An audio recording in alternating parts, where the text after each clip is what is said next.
नमस्कार, हिमाचल दस्तक में आप सभी का स्वागत है। मैं हूं आपके साथ प्रतिमा चौहान। हिमाचल प्रदेश की तमाम बड़ी खबरों को लेकर एक बार फिर हम आपके सामने रूबरू हुए हैं। क्या कुछ अपडेट आज दिन भर का रहा है, सरकार के बड़े फैसलों की बात करेंगे। शुरुआत करेंगे मुख्यमंत्री की खबर से, क्योंकि आज सीएम सुक्खू दिल्ली में थे और दिल्ली में आज पीएमओ के साथ उनकी बैठक थी। सुखविंदर सिंह सुक्खू ने नई दिल्ली में विकसित भारत के लिए समावेशी मानव विकास थीम पर आयोजित नीति आयोग की 11वीं गवर्निंग काउंसिल बैठक में हिस्सा लिया और बैठक की अध्यक्षता प्रधानमंत्री नरेंद्र मोदी ने की। गवर्निंग काउंसिल ने इस विजन को मापने योग्य नतीजों में बदलने और पूरे देश में समावेशी विकास निश्चित करने की रणनीतियों पर चर्चा की।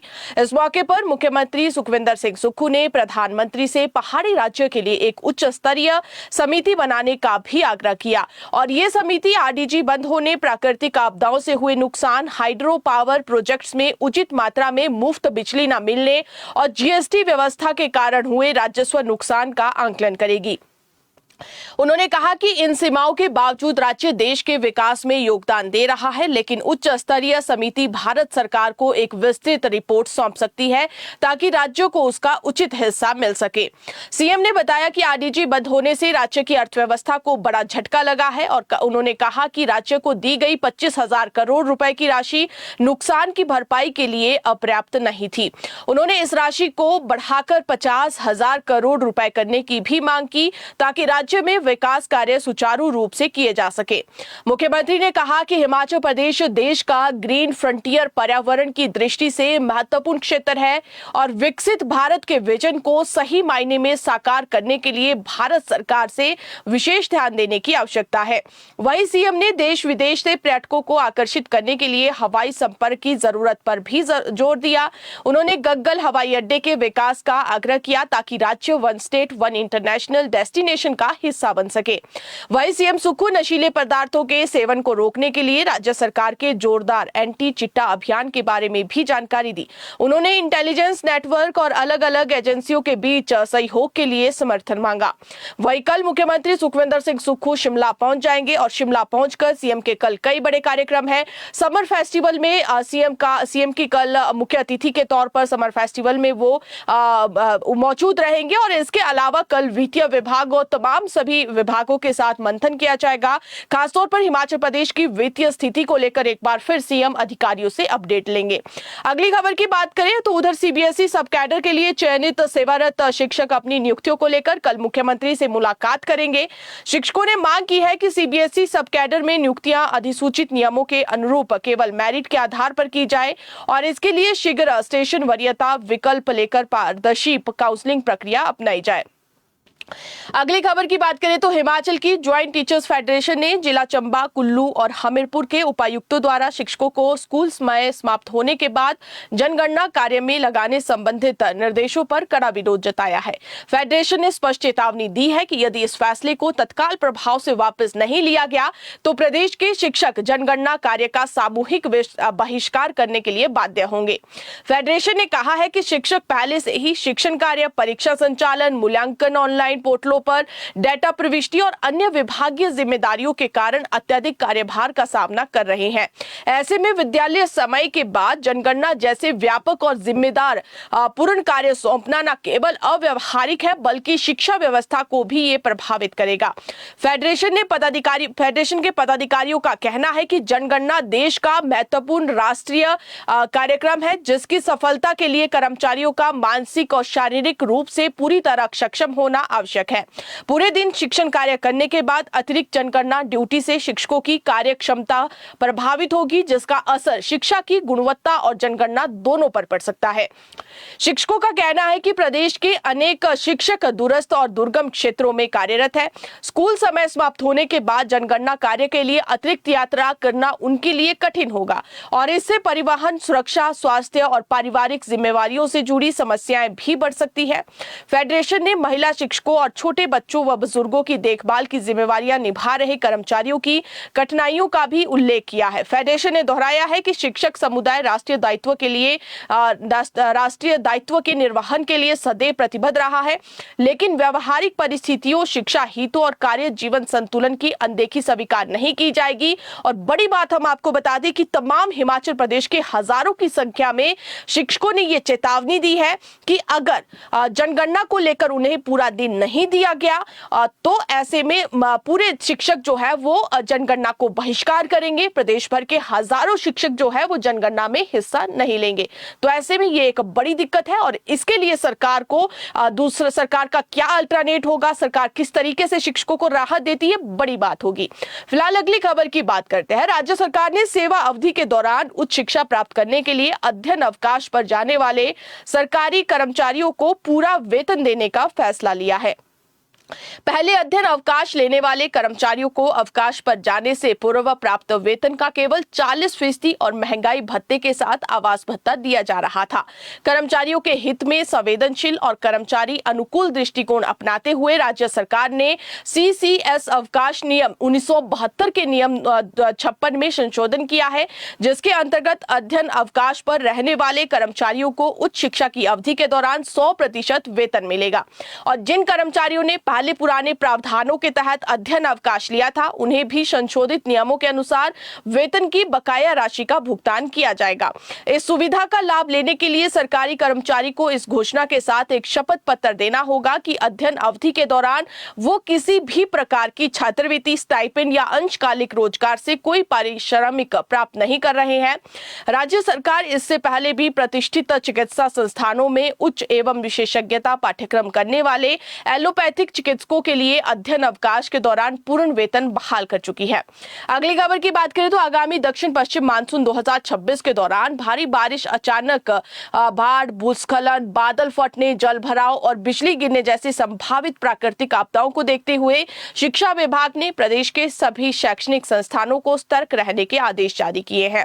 जारी आदेशों के अनुसार प्रदेश के सभी सरकारी डिग्री और संस्कृत कॉलेजों, जिला एवं सामुदायिक पुस्तकालयों सहित संबंधित संस्थानों के प्रमुखों को मानसून से निपटने के लिए व्यापक तैयारियां सुनिश्चित करने को कहा गया है। आदेशों में यह भी कहा गया है कि विद्यालयों और कॉलेजों की इमारतों, छात्रावासों, संपर्क मार्गों, विद्युत व्यवस्थाओं और पेयजल प्रणालियों का नियमित निरीक्षण किया जाए। किसी भी प्रकार की दुर्घटना या सुरक्षा संबंधित घटना की सूचना तुरंत विभाग और स्थानीय प्रशासन को दी जाए और इसके अलावा शौचालयों और पानी की टंकियों की नियमित सफाई, सुरक्षित पेयजल की उपलब्धता, नालियों और जल निकासी व्यवस्था की सफाई तथा भवनों में रिसाव की मरम्मत मानसून शुरू होने से पहले पूरे करने के आदेश दिए हैं। विभाग ने आपदा प्रबंधन से जुड़े 34 बिंदुओं पर विशेष ध्यान देने को कहा है। इसके अलावा निर्देश दिए गए हैं कि अगर आपदा के दौरान छात्रों को संस्थान में आने जाने में कोई दिक्कत पेश आए तो इस हालत में पहले ही छुट्टी कर दी जाए। छात्रों, शिक्षण व गैर शिक्षण स्टाफ को भी घर से काम करने की छूट देने को कहा गया है। अगली खबर की बात करें। प्रदेश में अब अदालती आदेशों पर अपने स्तर पर विभाग वित्तीय लाभ जारी नहीं कर सकेंगे। प्रदेश में वित्तीय अनुशासन और नीतिगत एकरूपता सुनिश्चित करने के लिए सरकार ने नया तंत्र लागू किया है और वित्तीय बोझ बढ़ने पर यह फैसला लिया गया है। ऐसे मामलों में मुख्यमंत्री की स्वीकृति के बाद ही अंतिम फैसला लिया जाएगा। अंतिम फैसले से पहले वित्त विधि और आवश्यकता अनुसार कार्मिक विभाग से परामर्श लेना भी अनिवार्य होगा। कार्मिक विभाग की ओर से अदालतों में लंबित और निस्तारित मामलों के प्रबंधन को लेकर नए दिशा निर्देश जारी किए गए हैं। सरकार का मानना है कि कई न्यायिक आदेशों के कारण राज्य के खजाने पर भारी वित्तीय बोझ पड़ता है। कई बार व्यक्तिगत मामलों में दिए गए लाभ बाद में बड़ी संख्या में कर्मचारियों और अन्य वर्गों के लिए मिसाल बन जाते हैं और इससे सरकार पर अप्रत्याशित और दीर्घकालिक वित्तीय देनदारियां बढ़ जाती है।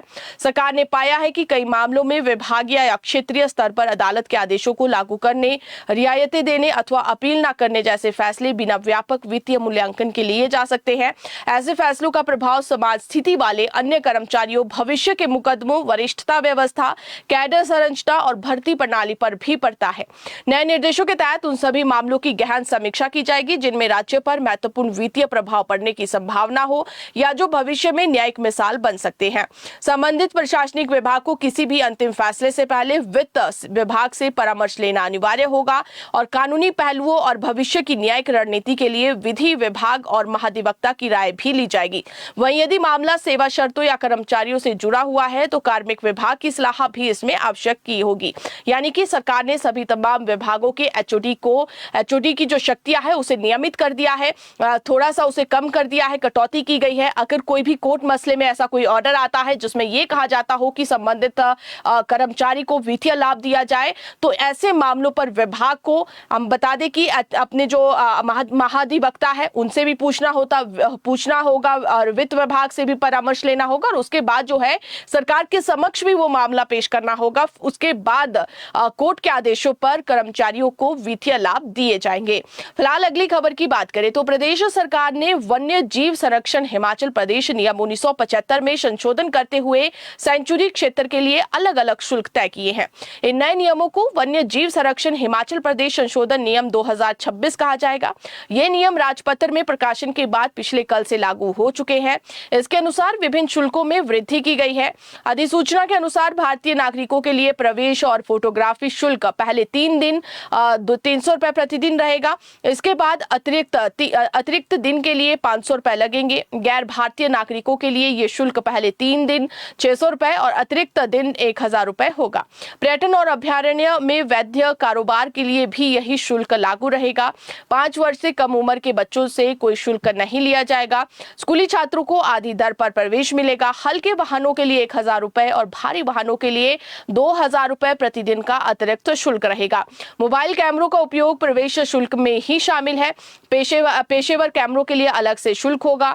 पेशेवर स्टील कैमरे के लिए भारतीय नागरिकों को पहले 3 दिन 625 रुपए और अतिरिक्त 3 दिन 125 रुपए का शुल्क देना होगा। गैर भारतीय नागरिकों के लिए ये दर दोगुनी यानी कि 1250 रुपए और 250 रुपए होगी।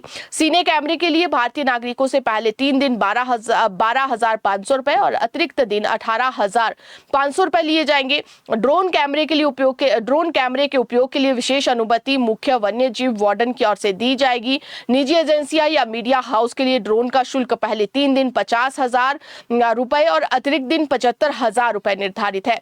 वन्य जीवों के अध्ययन या वैज्ञानिक अनुसंधान के लिए भारतीय नागरिकों को 100 रुपए प्रतिदिन का शुल्क देना होगा। गैर भारतीय नागरिकों के लिए यह शुल्क 500 रुपए प्रतिदिन है। वार्षिक लाइसेंस शुल्क भारतीय छात्रों के लिए 500 रुपए से लेकर फार्मास्यूटिकल उद्योगों के लिए 75,000 रुपए तक होगा। और इसके साथ ही हिमाचल प्रदेश वन विभाग से उपकरण किराए पर लेने के लिए 200 रुपए से 1250 रुपए प्रतिदिन तक का शुल्क होगा। राज्य सरकार को समय समय पर इन दरों को संशोधित करने का अधिकार होगा।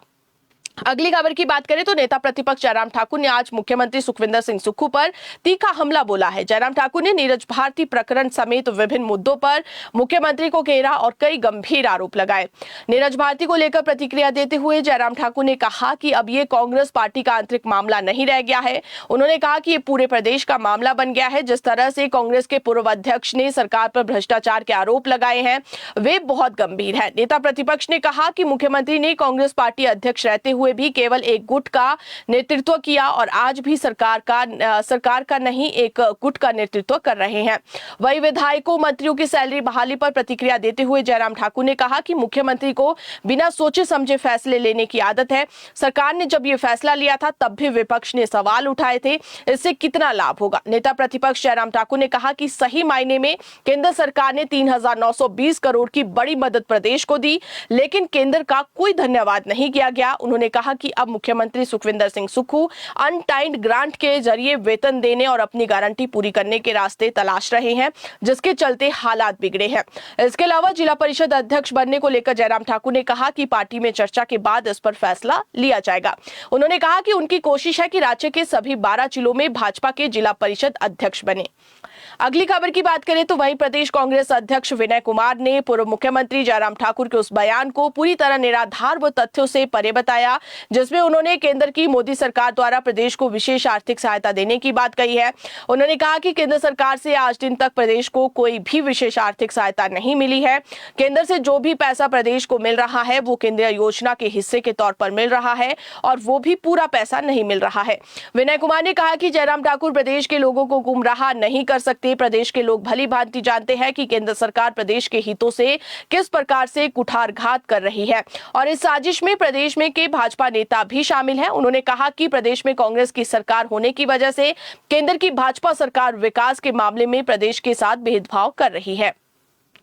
अगली खबर की बात करें तो प्रदेश के डिपुओं में रियायती दरों पर मिलने वाला सरसों का तेल पहले की तुलना में 7 रुपए महंगा हो गया है। दूसरी ओर नया स्टॉक अभी तक प्रदेश में नहीं पहुंच पाया है, जिसके चलते उपभोक्ताओं को कुछ समय तक इंतजार भी करना पड़ सकता है। प्रदेश राज्य नागरिक आपूर्ति निगम ने आगामी 3 महीनों की जरूरत को देखते हुए 82 लाख लीटर सरसों तेल की आपूर्ति के लिए ऑर्डर जारी कर दिया है। हालांकि विभिन्न कारणों से तेल की नई खेप प्रदेश में पहुंचने में देरी हो रही है। ऐसे में डिपुओं में नया स्टॉक पहुंचने तक उपभोक्ताओं को इंतजार करना होगा। हिमाचल प्रदेश में एपीएल और बीपीएल श्रेणी के उपभोक्ताओं को अभी तक डिपुओं के जरिए सरसों का तेल 153 रुपए प्रति लीटर की दर से उपलब्ध करवाया जा रहा था, लेकिन डिपुओं में तेल का पुराना स्टॉक समाप्त हो गया है। ऐसे में डिपुओं में उपभोक्ताओं को जून महीने का सरसों के तेल का कोटा नहीं दिया जा रहा है। प्रदेश के ग्रामीण क्षेत्रों में बहुत से डिपुओं में उपभोक्ताओं को कई महीनों से सरसों का तेल नहीं मिला है, जिसके लिए उपभोक्ता अब डिपुओं तक नए स्टॉल के पहुंचने का इंतजार कर रही है।